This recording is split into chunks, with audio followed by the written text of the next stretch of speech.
Dans la vidéo précédente, nous vous avions détaillé notre budget mensuel. Nous allons maintenant voir certaines des principales charges dont nous arrivons à nous passer ou à réduire le coût.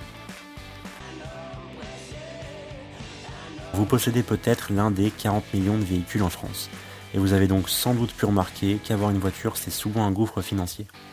Alors certains ne peuvent pas se passer de leur véhicule, mais pour nous, l'autonomie c'est aussi de ne pas être dépendant d'une voiture et de tout ce que ça entraîne. Si on cumule l'assurance, l'essence, l'entretien d'un véhicule, on arrive très rapidement à des sommes importantes. Pour nous, c'était devenu environ un tiers du budget. Nous nous sommes donc séparés de notre véhicule, de toutes les charges qui vont avec, et maintenant nous nous déplaçons uniquement à vélo ou à pied, même en étant situés à environ 20 km de la première grande ville. Si on en a besoin, on peut aussi faire du stop. Complètement malade.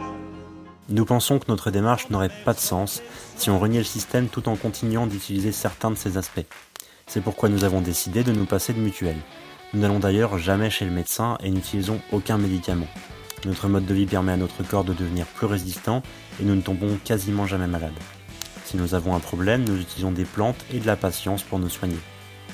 Si nous choisissons d'utiliser des choses naturelles pour notre corps, il n'y a aucune raison d'infliger à nos chats des traitements chimiques. Nous nous occupons donc nous-mêmes de leurs soins, en remplaçant par exemple les vermifuges par des infusions de plantes. Alors certains pourront penser que ce n'est pas une solution, mais nos chats se portent parfaitement bien. J'y crois pas, comment je suis beau.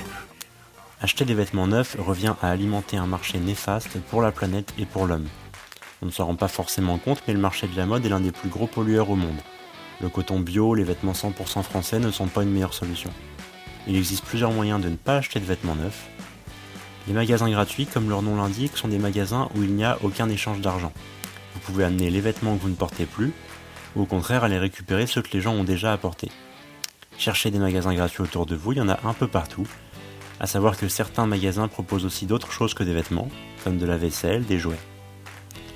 Une autre solution simple est d'acheter d'occasion. Beaucoup de gens vendent des vêtements en excellent état et à des prix dérisoires, et il n'est pas difficile de trouver son bonheur sur internet. 4 millions de tonnes de vêtements sont jetées chaque année en Europe. Il est difficile de les récupérer dans les poubelles des particuliers. En revanche, les poubelles des magasins de vêtements regorgent de vêtements neufs, jetés souvent pour un micro-défaut. Afin de ne pas payer le coiffeur, nous nous coupons nous-mêmes les cheveux.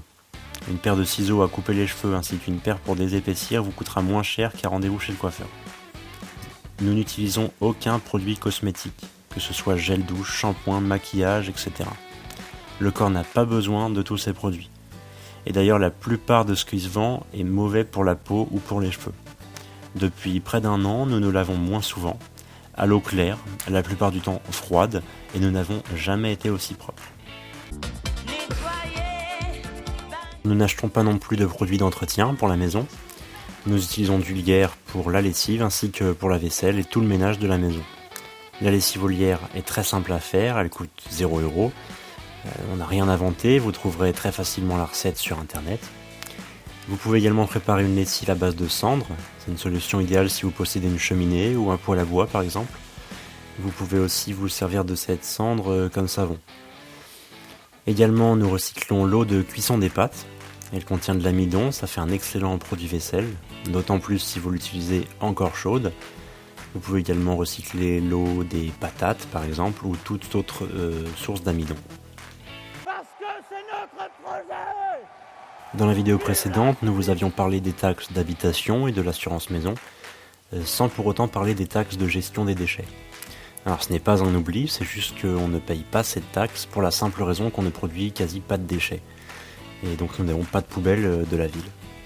Tout ce qui est carton sert à allumer le feu, et les déchets de cuisine vont aux poules ou retournent à la terre par compostage de surface. Lorsqu'on fait les poubelles des supermarchés, on récupère souvent des emballages plastiques que nous essayons de laisser dans la poubelle du supermarché. Alors on vient de voir certaines charges qui peuvent être réduites, voire même supprimées, afin de réduire son budget et son impact sur l'environnement, mais bien sûr il ne faut pas s'arrêter sur juste ces quelques exemples. Les quelques points qui sont abordés dans cette vidéo, ils sont surtout là pour vous donner des idées. Le plus important, c'est la manière de penser, il faut penser décroissance, il faut penser différemment. Pour chaque action, demandez-vous quel impact et quelles dépenses vont s'en suivre, et comment les réduire.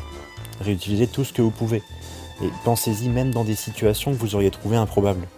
Par exemple, un pot de yaourt périmé depuis plusieurs semaines, ça vous fournira des bactéries pour alimenter une fosse septique, ainsi qu'un pot pour semer des graines. Vous éviterez dans ce cas-là d'acheter un produit polluant et très cher pour votre fosse septique, ainsi qu'un godet en plastique pour vos semis.